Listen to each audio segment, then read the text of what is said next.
എല്ലാവരെയും ഊഷ്മളമായി അഭിവാദ്യം ചെയ്യുന്നു. ഈ വൈകുന്നേരം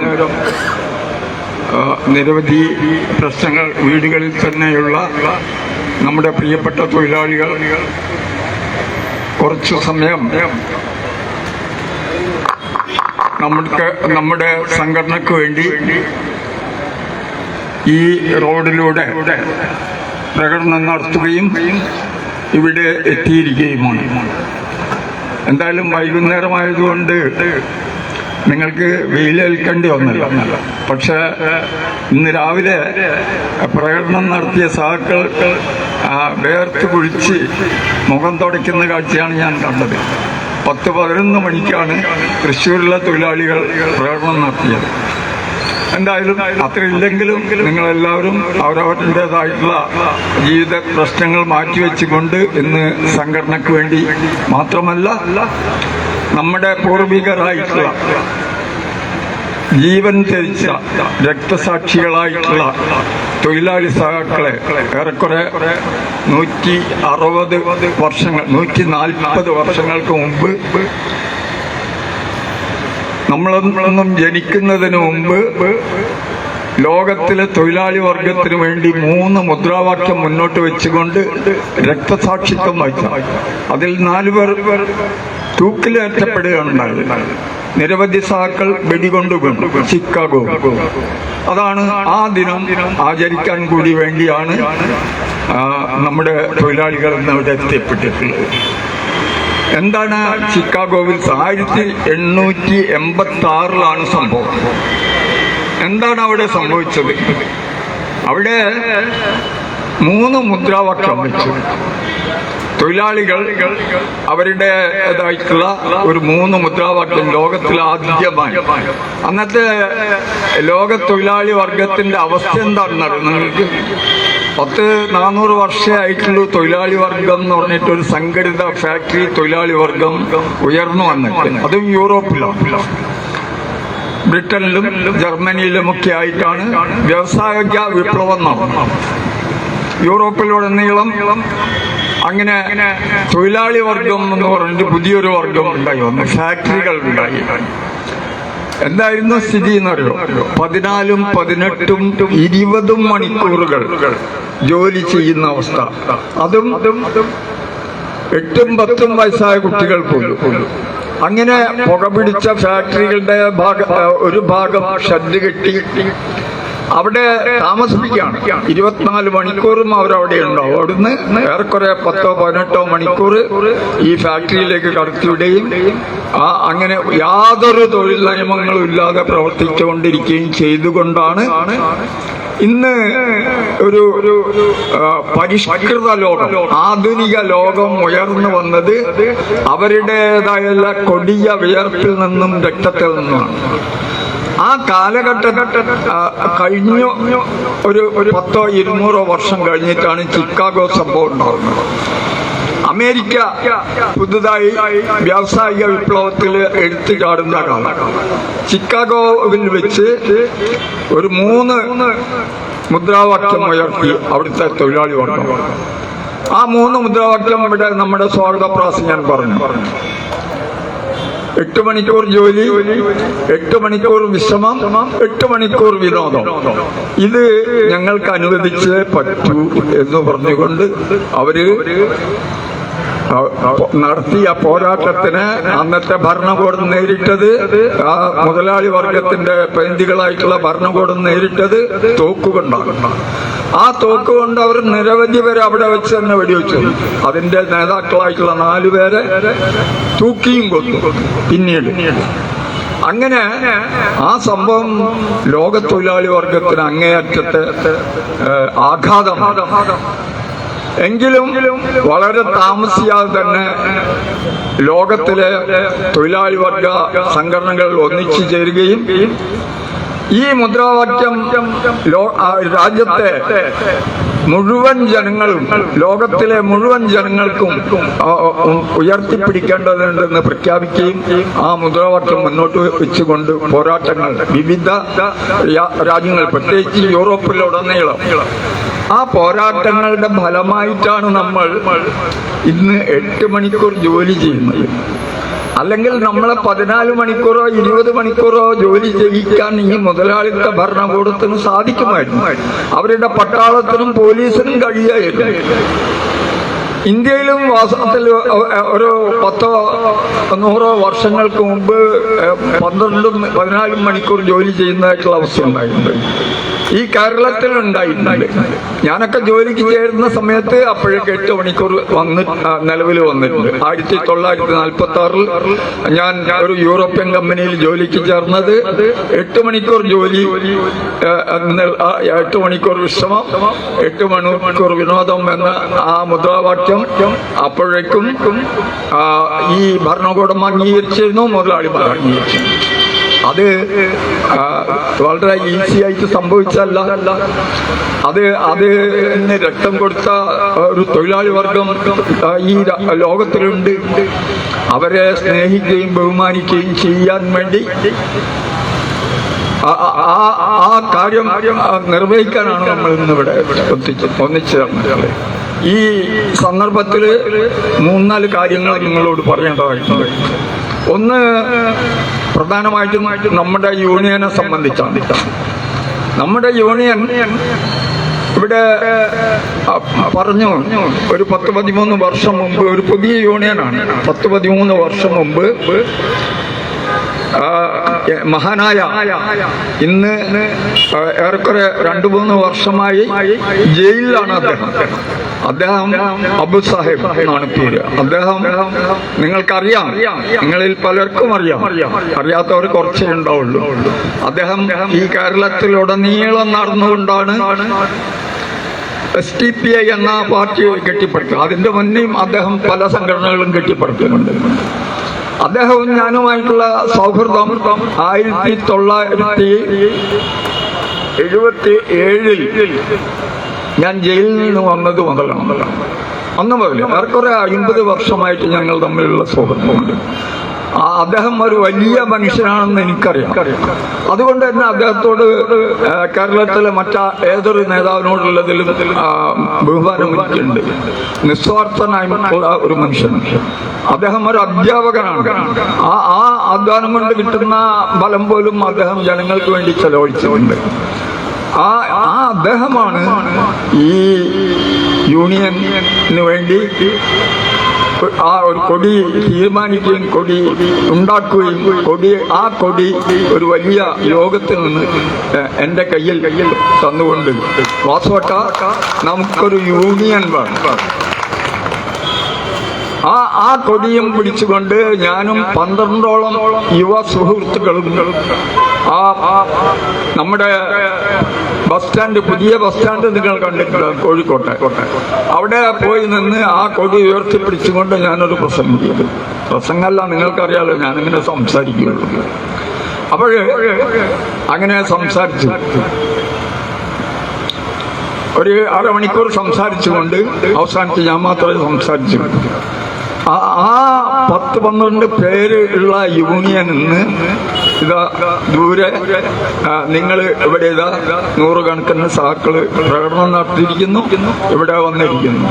രാവിലെ തൃശ്ശൂരിലെ ആ 11 മണിന്റെ വെയിൽ മുഴുവൻ കൊണ്ടും വേർത്തൊലിച്ചിട്ടുള്ള 100-200 പേര് പ്രകടനം നടത്തി മുന്നിൽ വരുന്നിരുന്നു. ഞങ്ങൾ ഒരു മെയ്ദിന സാക്കളെ അഭിവാദ്യം ചെയ്തുകൊണ്ട് സംസാരിക്കുകയും ആ പൊതുയോഗം നടത്തുകയും ചെയ്തിട്ടുണ്ട്.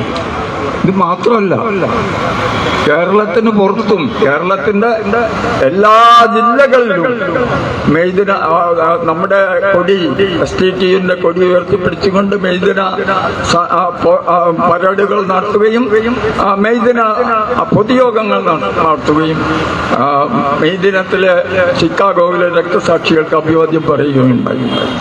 മാത്രമല്ല, ഇപ്പോഴ് 13 വർഷമായിട്ടുള്ള ഇന്ത്യയുടെ 7 സംസ്ഥാനങ്ങളിൽ നമ്മളൊരു സുശക്തമായ യൂണിയനാണ്. തമിഴ്നാട്ടിലും കർണാടകത്തിലും ഇതാ നമ്മുടെ തൊട്ടടുത്താണ്. തമിഴ്നാട്ടിൽ നമ്മളെക്കാൾ മെച്ചപ്പെട്ട ശക്തമായ ഒരു യൂണിയൻ STTUവിനുണ്ട്. അങ്ങനെ ഈ മഹാനായ വ്യക്തി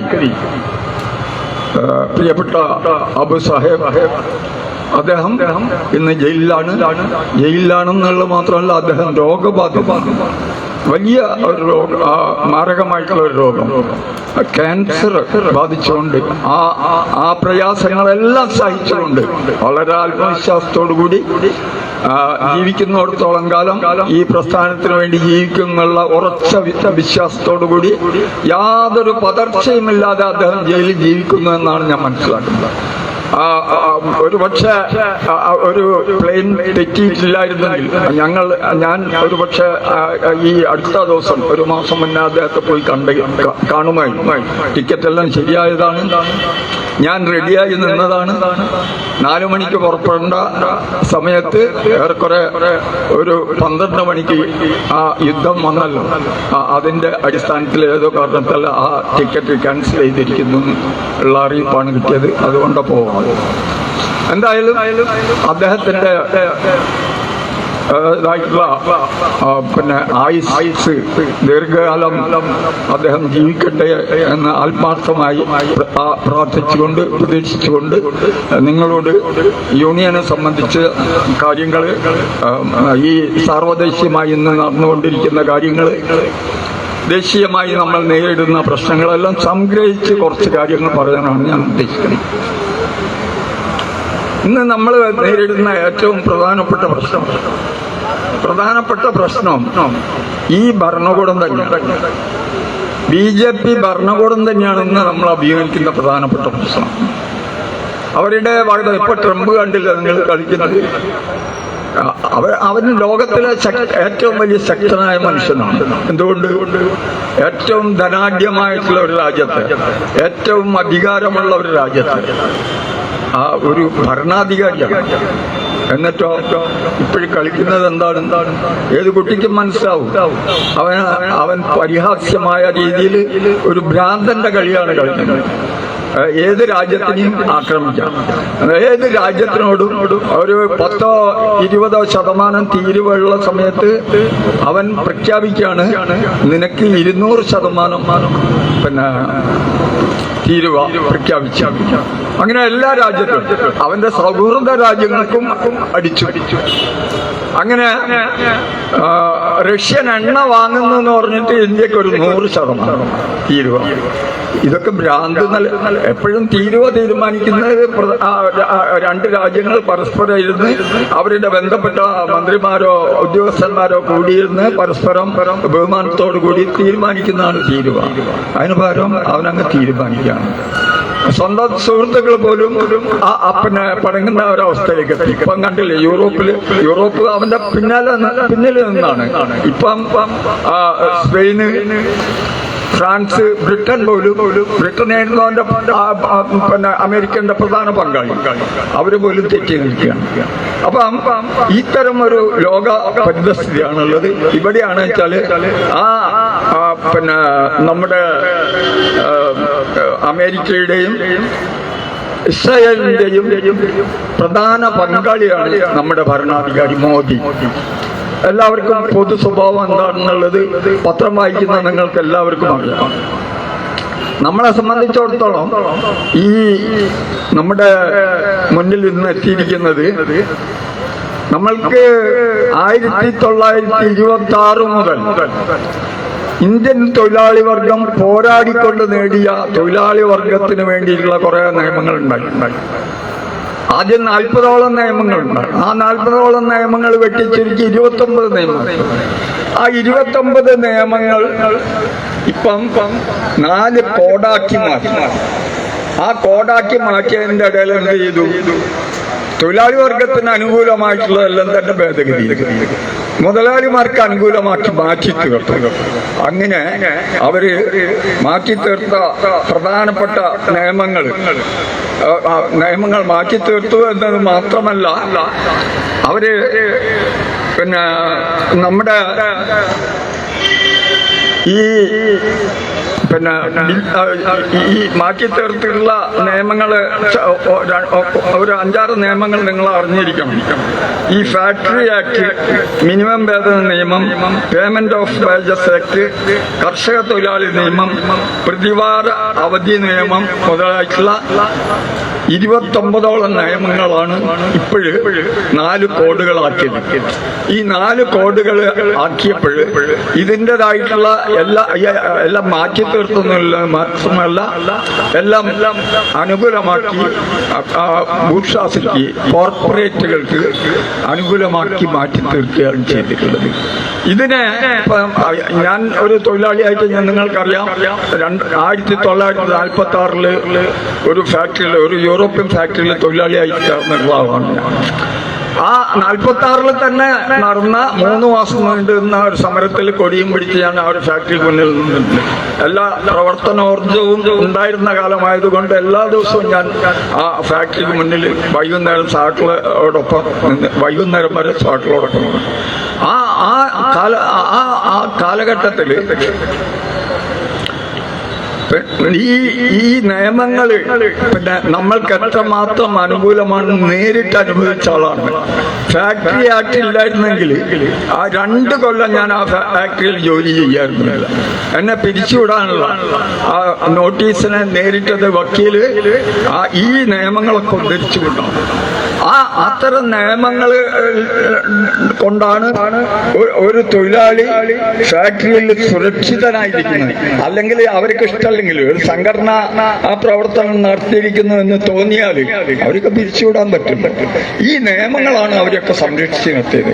ഈ നിയമങ്ങളിൽ ഏറ്റവും പ്രധാനപ്പെട്ട ഒരു കാര്യം ഞാൻ നിങ്ങളോട് പറയാം, അനുഭവം കൊണ്ട് ഞാൻ നിങ്ങളോട് പറയാം. 15 ദിവസം മുൻപ് നോട്ടീസ് കൊടുത്തുകൊണ്ടേ ഒരു പണിമുടക്കം നടത്താൻ പാടുള്ളൂ എന്ന് ഒരു നിയമം ഞങ്ങൾ ജോലിക്ക് ചേർന്ന കാലത്ത് തന്നെ അത് നിലവിലുണ്ട്. ഞങ്ങളെ 24 മണിക്കൂർ നോട്ടീസ് കൊടുത്തുകൊണ്ട് പണിമുടക്കം നടത്തുന്നുണ്ട്. അതിന്റെ കഥ ഞാൻ പിന്നീട് പറയാം. പക്ഷെ ഇപ്പോഴെന്താ സ്ഥിതി എന്നറിയാം, 1.5 മാസം മുമ്പ് കൊടുക്കണം. എന്തിനാണ് ഞങ്ങൾ 24 മണിക്കൂർ മുമ്പ് നോട്ടീസ് കൊടുത്തുകൊണ്ട് പണിമുടക്കം നടത്തിയെന്ന് നിങ്ങൾക്കറിയാം. കോഴിക്കോട്ടെ നെയ്ത്തൊഴിലാളികൾക്ക് 18 വർഷമായിട്ട് ഒരു കൂലി വർധനവും ഇല്ലാത്തൊരു സ്ഥിതി വന്നു. നിങ്ങൾക്കറിയാലോ, വിലവർധന ഓരോ വർഷവും വിലവർധനവിൻ്റെതായിട്ടുള്ള ഈ കാലഘട്ടത്തിൽ 18 വർഷത്തേക്ക് ഒരു വേതന വർധനവും ഇല്ലായിരുന്നെങ്കിൽ എന്തായിരിക്കും സ്ഥിതി? അവന്റെ കിട്ടുന്ന വേതനത്തിന്റെ പകുതി മുക്കാലും കുറഞ്ഞു പോയിട്ടുണ്ടാവും. ഈ തരം ഒരു അവസ്ഥ വന്നത് ആ പഴയകാല ആ നേതൃത്വത്തിന്റെയും കൂടി ഒരു തകരാറ് കൊണ്ടാണ്. ഞങ്ങള് 64 അവരെ മുഴുവൻ പിടിച്ചു പുറത്തിട്ടു. എന്നിട്ട് അവസാനം എന്നെ പിടിച്ചവര് പിന്നെ തൊഴിലാളികള് ആ നേതൃത്വത്തിൽ സ്ഥാപിച്ചു. ഒഴിഞ്ഞു മാറാൻ യാതൊരു നിവൃത്തിയില്ല. ഞാൻ നിങ്ങളോട് ഉറപ്പിച്ചു പറയാം, ഒഴിഞ്ഞു മാറാൻ ഞാൻ പരമാവധി പരിശ്രമിച്ചിട്ടും സാധ്യമായി. എന്തുകൊണ്ട് വെച്ചാല് ഇതിനൊക്കെ ഇവരെ പുറത്തിടുന്നതിൽ വലിയൊരു പങ്ക് ഞാൻ വഹിച്ചു എന്നുള്ളതാണ് അതിന്റെ തകരാറ്. എന്തായാലും അംഗീകരിക്കേണ്ടി വന്നു. അങ്ങനെ ഈ 24 മണിക്കൂർ നോട്ടീസ് കൊടുത്തുകൊണ്ട് പണിമുടക്കം നടത്തണമെന്ന് ഞാൻ നിർദ്ദേശിച്ചു. കാരണം എന്താണെന്ന് അറിയാം, കോഴിക്കോട് താലൂക്ക് നെയ്ത്തൊഴിലാളി യൂണിയന്റെ ചരിത്രത്തിൽ സമരങ്ങളെല്ലാം പരാജയപ്പെടുന്നത് എങ്ങനെയാണെന്ന് അറിയാം. നമുക്ക് 2 ആഴ്ചത്തേക്ക് നെയ്യാൻ പറ്റുന്ന പാവാണ് കൊടുക്കുക. പാവ് എന്ന് പറഞ്ഞാൽ ചിലപ്പോൾ നിങ്ങൾക്ക് മനസ്സിലാവില്ല, ഭൂരിപക്ഷ ആൾക്കാർക്കും നെയ്ത്ത് പണി കാണാത്ത ആൾക്കാരുണ്ടോ. ആദ്യം തന്നെ നൂല് ചുറ്റിങ്ങാണ്ട് അതിൽ ഓടം വായിപ്പിച്ചിട്ടാണ് തുണി ഉണ്ടാക്കുന്നത്.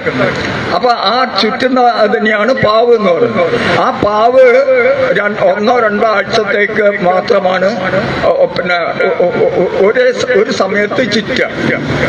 അതൊരു പാവ കൊടുത്താൽ 50 മീറ്റർ കൊടുത്താല് അത് ചുറ്റി അത് തീരുന്ന 1-2 ആഴ്ച കൊണ്ടായിട്ടുണ്ട്. ഇവരെന്താ ചെയ്യാന്നറിയാം, ആ കൊടുത്ത പാവ് മുഴുവൻ ചുറ്റി തുണിയാക്കിയിട്ട് വെച്ചാല് 2 ആഴ്ച കൊണ്ട് അതെല്ലാം തന്നെ തുണിയാക്കി വെക്കും. ആ തുണി ആക്കി വെച്ചാൽ പിന്നെ അവരുടെ സാധനമൊക്കെ സുരക്ഷിതമായി. നൂല് മുഴുവൻ പിന്നെ ഡൈയിങ്ങിലോ മറ്റു സ്ഥലത്തോ കിടക്കില്ല. പാവ് മുഴുവൻ തുണിയായി എത്തിയിട്ടുണ്ടാവും. അവർക്ക് ഓർഡർ സുഖമായിട്ട് അയക്കാം. കിടക്കട്ടെ, പണി മുടക്കം നിങ്ങൾ നാട്ടിലേക്കോ, ഞങ്ങൾ അതിന് തയ്യാറാണ്. അപ്പോഴെന്താ ഓരോ സമ്മർദ്ദം ചെലുത്തുന്ന ഈ പ്രശ്നം പരിഹരിക്കാൻ ന്യായമായിട്ടുള്ള കുറഞ്ഞു പോയിട്ടുള്ള കൂലിയെ ഒന്ന് മേക്കപ്പ് ചെയ്യാൻ ഉള്ള ന്യായമായിട്ടുള്ള സമരത്തിന് അവരും തയ്യാറായി എന്നർത്ഥം. ഇത് മനസ്സിലാക്കിക്കൊണ്ടാണ് 24 മണിക്കൂർ നോട്ടീസ് കൊടുത്തുകൊണ്ട് പണിമുടക്കണമെന്ന് ഞങ്ങൾ നിർദ്ദേശിച്ചത്. തൊഴിലാളികൾ അത് അംഗീകരിച്ചു. എന്തുകൊണ്ട്? അതാണ് ശരിയെന്ന് അവർക്ക് ബോധ്യപ്പെട്ടതുകൊണ്ട്. ഇതിന് ഞാൻ പോരാടിയത് എങ്ങനെയാണെന്ന് അറിയാം. ഒരു ഭാഗത്ത് മാനേജ്മെന്റുണ്ട്, മറ്റൊരു ഭാഗത്ത് യൂണിയന്റെ ഉള്ളിൽ തന്നെ അന്നത്തെ ജില്ലാ AITC-ന്റെ ജില്ലാ സെക്രട്ടറി അയ്യപ്പൻ എന്ന് പറഞ്ഞില്ല, ഇന്ന് ആ പേരൊന്നും പറയുന്നതിന് എനിക്കൊരു മടിയില്ല. അയ്യപ്പൻ പറഞ്ഞത്, ഞാൻ ജനറൽ ബോഡി പങ്കെടുക്കണമെങ്കിൽ ഇത് നിയമവിരുദ്ധമാണ്, 14 ദിവസത്തെ നോട്ടീസ് കൊടുക്കണമെന്ന് ഞാൻ പറയും.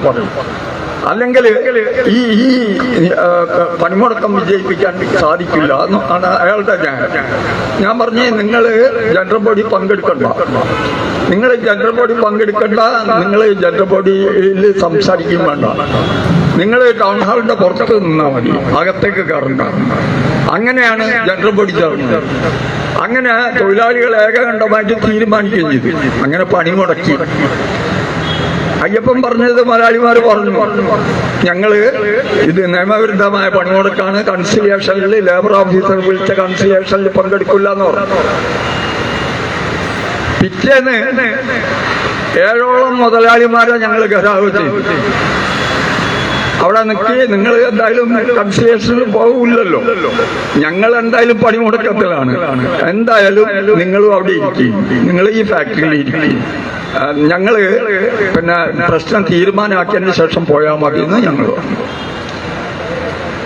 വൈകുന്നേരം ആകുമ്പോഴത്തേക്കും പ്രശ്നം തീർന്നു. വൈകുന്നേരം ആകുമ്പോഴത്തേക്കും പ്രശ്നം തീർന്നു. ആദ്യമായിട്ട് കേരളത്തിലെ ഖരാവോ ആയിരുന്നു. തൊഴിലാളി വർഗത്തിന് പല മാർഗങ്ങളുണ്ട്, പക്ഷെ അവരത് പ്രയോഗിക്കുന്നില്ലെന്നുള്ളൂ. അവർക്കൊരു സംസ്കാരമുണ്ട്, തൊഴിലാളി വർഗ സംസ്കാരം. പക്ഷെ അത് മാത്രമേ ഞങ്ങൾക്ക് പോംവഴിയുണ്ടുള്ളൂ. ഒരു ഭാഗത്ത് മുതലാളിമാരുടേതായിട്ടുള്ള പിന്നെ ആഘാതം, മറ്റൊരു ഭാഗത്ത് പോലീസിന്റെ ആഘാതം, വേറൊരു ഭാഗത്ത് പാർട്ടിക്കുള്ളിൽ തന്നെയുള്ള റിവിഷനിസ്റ്റുകളുടെ ആഘാതം. ഇങ്ങനെയുള്ള ഒരു കാലഘട്ടമായിരുന്നു അത്. അപ്പൊ ഞാൻ പറഞ്ഞത് അന്ന് നടന്ന സംഭവങ്ങൾ നിങ്ങൾ അറിയാൻ വേണ്ടിയിട്ടല്ല. യഥാർത്ഥത്തിൽ ഇപ്പൊ 1.5 മാസം മുമ്പ് നോട്ടീസ് കൊടുക്കണമെന്ന് പറഞ്ഞു. ഇല്ലെങ്കിലോ ഫൈനുണ്ട് 2000 രൂപ. ഇതുപോലെയുള്ള പല കാര്യത്തിനും ഫൈനുണ്ട്. 300 തൊഴിലാളികളുള്ള ആ ഫാക്ടറിയിൽ പിരിച്ചുവിടുന്ന വെച്ചോളൂ. പിരിച്ചുവിടുകയാണെങ്കിൽ ആരും ചോദിക്കാനില്ല. അല്ലെങ്കിൽ ഗവൺമെന്റിന് സാങ്ഷൻ വാങ്ങിയിട്ട് വേണം ആ ഫാക്ടറി അടച്ചുപൂട്ടാനോ പിരിച്ചുവിടാനോ. ഇതാ ഒന്നും വേണ്ട, ആരോടും സംബന്ധിച്ച് അവനും അതുവരെയുള്ള സർവീസിന്റെ ആനുകൂല്യം കൊടുക്കുന്നുള്ളതിനെന്താ ഉറപ്പ്? അത്തരം ഒരു ഒത്തുതീർപ്പ് വേണ്ടേ? ആ രീതിയിൽ ഗവൺമെന്റ് ഇടപെടുന്നുണ്ട്, ലേബർ ഡിപ്പാർട്ട്മെന്റ് ഇടപെടുന്നുണ്ട്.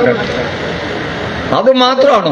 അതുമല്ല, 300 തൊഴിലാളികളുള്ളത് മാത്രമല്ല, വേണമെങ്കിൽ 1000 ഉള്ള തൊഴിലാളികളിൽ അങ്ങനെ പിരിച്ചുവിടാം. എങ്ങനെയാണെന്നറിയോ? 300 കുറഞ്ഞ പിന്നെ ഡിവിഷനുകളാക്കി മാറ്റിക്കൊണ്ട് അങ്ങനെയും ചെയ്യാം. അപ്പോഴോ ഈ നിയമം ആർക്ക് വേണ്ടിയിട്ടാണ്?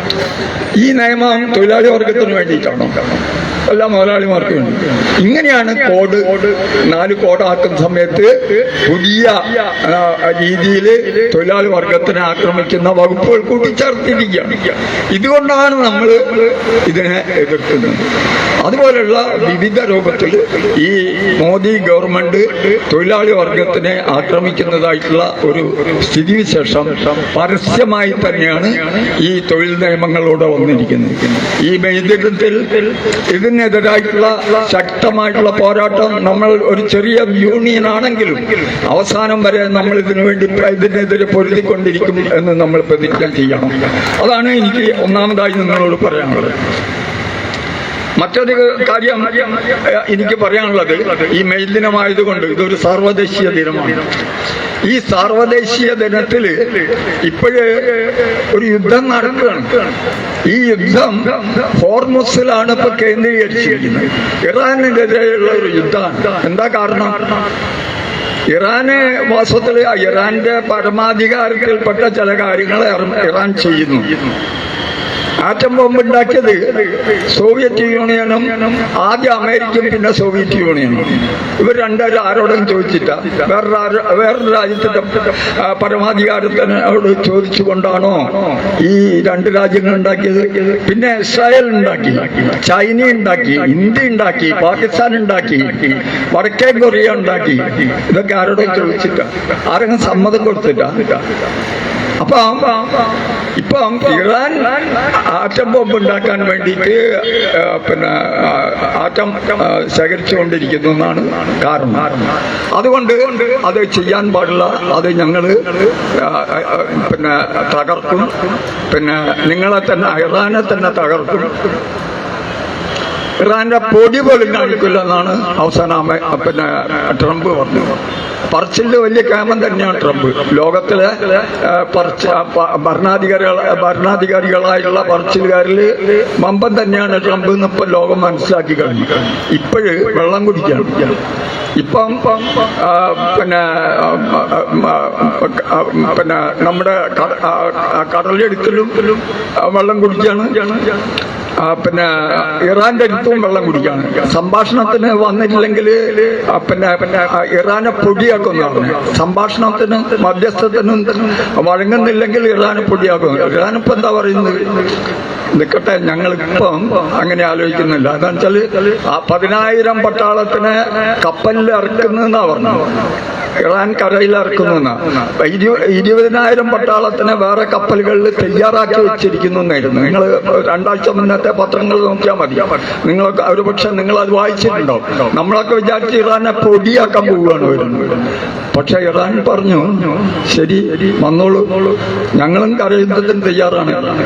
ഞാൻ ഇറാന്റെ ഭൂമിശാസ്ത്രം ഒന്നും അറിയാത്ത ആളാണ്. ഞാൻ വിചാരിച്ചടാ, ഈ അഫ്ഗാനിസ്ഥാനിൽ അവർക്ക് 20 വർഷക്കാലം നീട്ടിക്കൊണ്ടു പോകാൻ പറ്റിയത് അവിടെ പർവ്വത മേഖലകളായതുകൊണ്ടാണ്.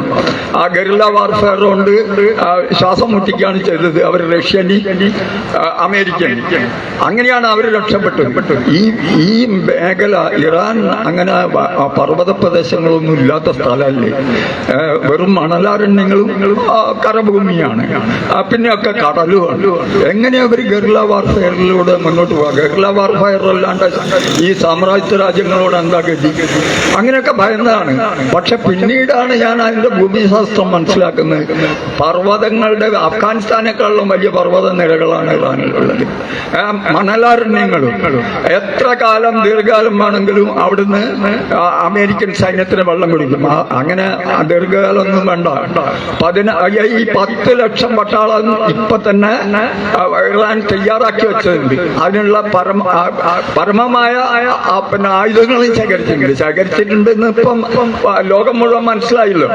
ഈ പിന്നെ നമ്മുടെ സൗദി അറേബ്യനെയും മറ്റ് പിന്നെ ദുബായിലും മറ്റൊക്കെ വന്ന് വീണിട്ടുള്ള 7ഓളം രാജ്യങ്ങളിൽ പിന്നെ ബോംബിട്ട് കണ്ട് ആ രാജ്യത്തിന്റെ സമ്പത്തല്ലെങ്കിലും അമേരിക്കൻ സൈനിക കേന്ദ്രങ്ങളോ ബോംബിട്ട് തകർത്തേണ്ട പിന്നെ ആ സാമ്പത്തിക തകർച്ച അമേരിക്കക്ക് എത്രമാത്രം കോടി ഡോളറുകളാണ് വന്നതെന്ന് പത്രങ്ങളിൽ വരികയാണ്. അപ്പം ഇറാന് അതിൻ്റെതായിട്ടുള്ള ശക്തി ഉണ്ട് മനസ്സിലായി. അപ്പൊ 20 ലക്ഷത്തോളം പട്ടാളത്തിന് പിന്നെ സന്നദ്ധ സേനന്ന് തെരഞ്ഞെടുക്കാൻ പോവുകയാണെന്നുള്ള വേറൊരു റിപ്പോർട്ട്. കരയുദ്ധം വേണ്ടെന്ന് വെച്ചു, കപ്പൽ തിരിച്ചുപോയി. ഈ രീതിയിൽ ഇന്ന് വെള്ളം കുടിക്കുകയാണ് അമേരിക്ക ഇറാൻ സംഭവത്തിൽ. അപ്പം ഈ യുദ്ധം ഇന്ന് നമ്മുടെ ഉപ്പ് തൊട്ട് കർപ്പൂരം വരെ നമ്മളെ മാത്രമല്ല ലോകത്തിലെ മുഴുവൻ സാധാരണക്കാരനും തൊഴിലാളി വർഗത്തിനും ഈ വിലക്കയറ്റം അനുഭവിക്കാം. ഇതിനെതിരെ, ഈ യുദ്ധത്തിനെതിരെ വാസ്തവത്തിൽ ഈ പിന്നെ നമ്മുടെ ഈ മെയ്ദിന ദിനത്തിൽ ഈ യുദ്ധത്തിനെതിരായിട്ടുള്ള ഒരു പ്രമേയം കൊണ്ടുവരണമെന്ന് ഞാൻ സാക്കളോട് ആവശ്യപ്പെടുകയാണ്. നമ്മളത് അംഗീകരിക്കണം. മറ്റൊന്ന് എനിക്ക് പറയാനുള്ളത്,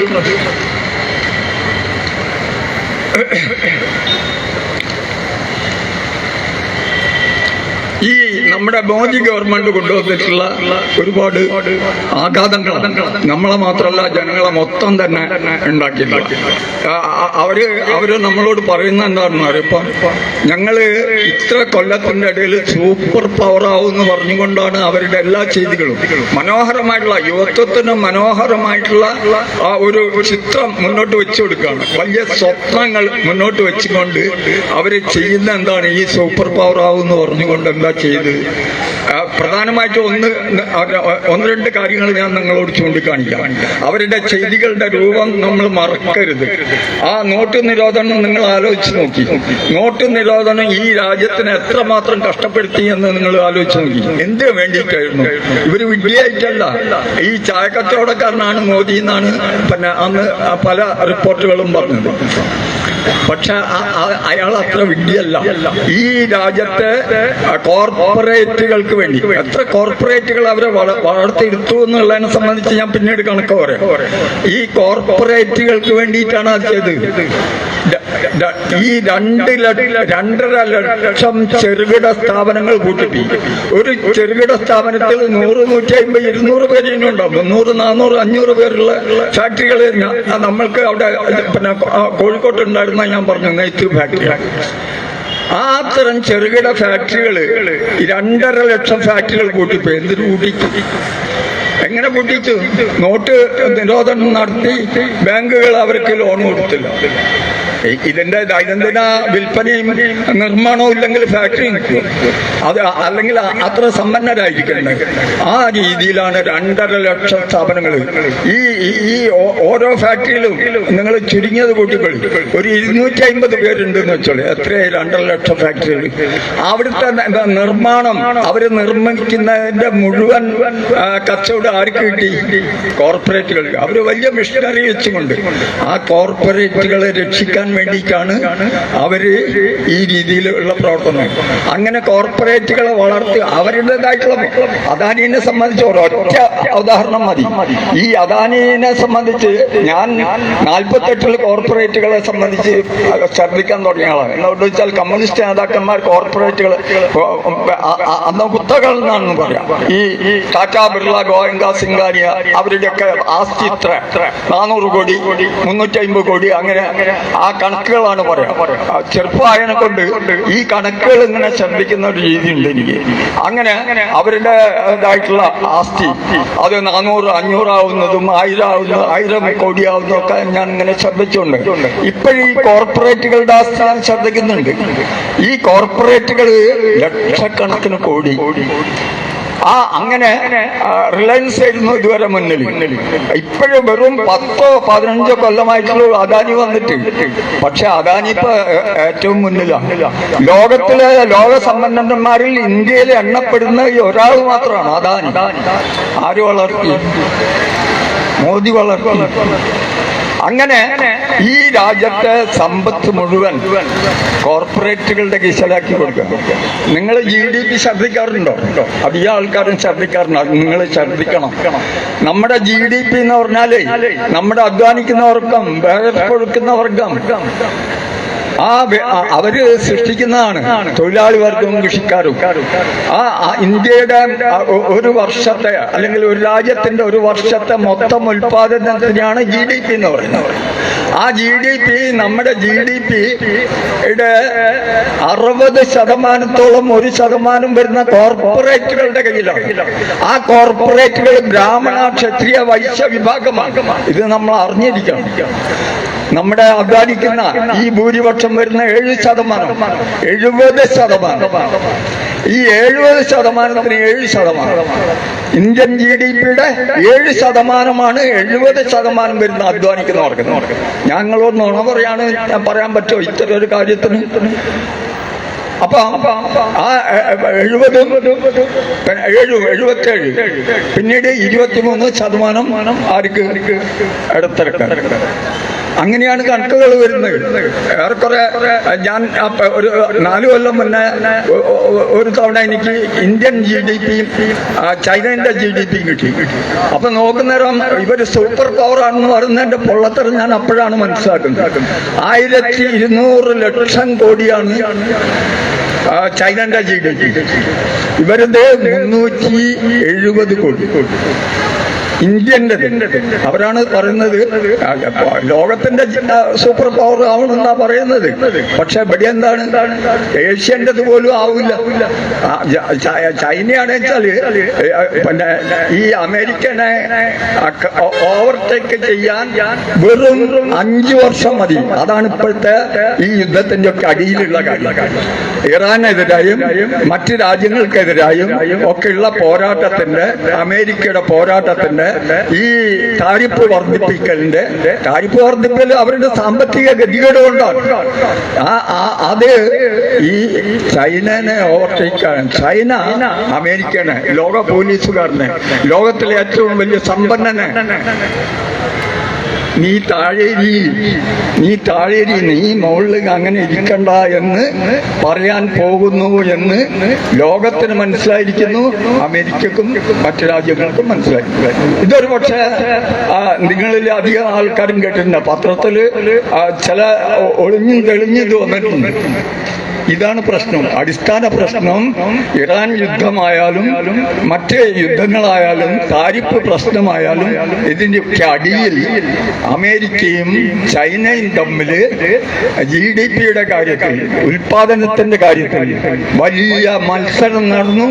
ആ മത്സരത്തിൽ പരാജയപ്പെടുന്ന ഉറപ്പായിട്ടുള്ള ഒരു കാലഘട്ടമാണ്. വെറും 3-4 വർഷങ്ങൾക്കിടയിൽ നിങ്ങൾക്ക് കേൾക്കാം 1-ാം സ്ഥാനം അമേരിക്കയുടെ സാമ്പത്തിക രംഗത്ത്, 1-ാം സ്ഥാനം ലോക പോലീസുകാരുടെ സ്ഥാനം നഷ്ടപ്പെട്ടിരിക്കുന്നു എന്ന് നിങ്ങൾക്ക് കേൾക്കാം.